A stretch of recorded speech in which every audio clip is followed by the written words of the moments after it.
Hey, my name is Joe, and today we're going to look at the market structure of Luxottica Group. First, I'd like to ask if you've ever even heard of the company Luxottica Group. I hadn't. That's kind of what intrigued me. You've definitely heard of their products that they sell, though. I think that's one of the biggest reasons that this company is so successful. It's the illusion of choice. Luxottica Group is an Italian-based company. They're the largest producer, distributor, and retailer of eyewear on the planet. The most common brand names owned by Luxottica are Oakley, Purcell, Ray-Ban, and much more. They are under license for designer labels such as Armani, Brooks Brothers, Chanel, Coach, Polo Ralph Lauren, and Tiffany & Company. They own distributors such as Sunglass Hut International, Lens Crafters, Pearl Vision, Sears Optical, Target Optical, and Bright Eyes. The first thing you want to do to help identify the market structure that Luxottica Group plays by would be to identify the amount of suppliers that are in the industry. There are 5 or 6 major competitors in the eyewear market worldwide today, with Luxottica Group being the largest. With that information, we know that Luxottica Group cannot be in pure competition or monopolistic competition. There's too few suppliers.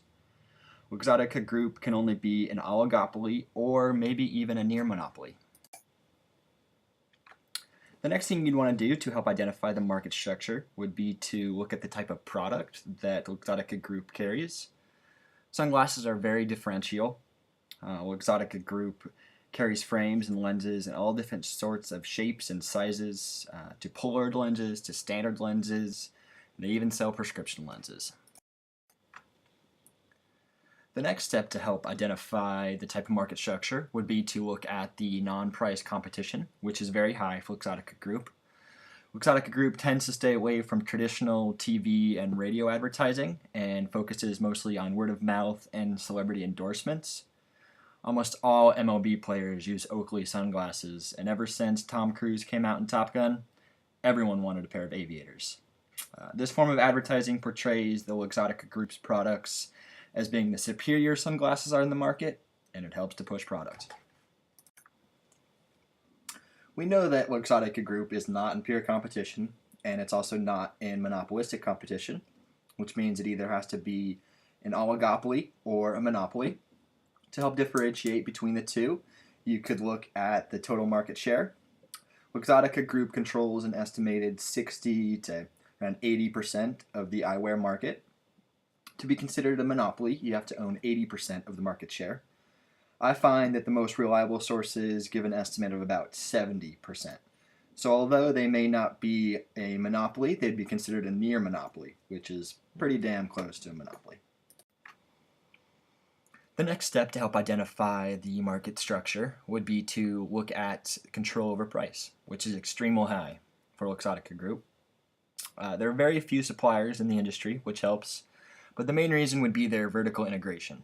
Luxottica Group has complete control over all 3 phases of their merchandising process, which would be design, production, and distribution. This makes them a price setter, and on average the sunglasses cost $3 to $7 for them to produce, and they've been able to sell them upwards of $300. One of the last steps to help identify market structure would be to look at the barriers to entry, which are extremely high in this industry. The economies of scale would be crucial for a startup. In 2010, Luxottica produced 56.6 million pairs of sunglasses. In order to be in this business, you would need enough capital to be able to start your own assembly line, and you'd also have to be efficient enough to be able to produce the millions of pairs of sunglasses needed in order to stay profitable. These high startup costs essentially block businesses from entering. Next, we're going to look at a standard graph of a near monopoly. If you look at where marginal revenue is equal to marginal cost, you can find the demand price. The difference between the demand price and the average total cost is the per unit profit. Because Luxottica is a near monopoly, they have the best chance of an economic profit in the long run. This graph could also depict a near monopoly. This monopoly would only be making a normal profit, and not an economic profit because their average cost is equal to their average revenue. This may happen to a company like Luxottica Group, as it did in 2008, when demand shifted downward and to the left because people were unable to buy high-end luxurious sunglasses.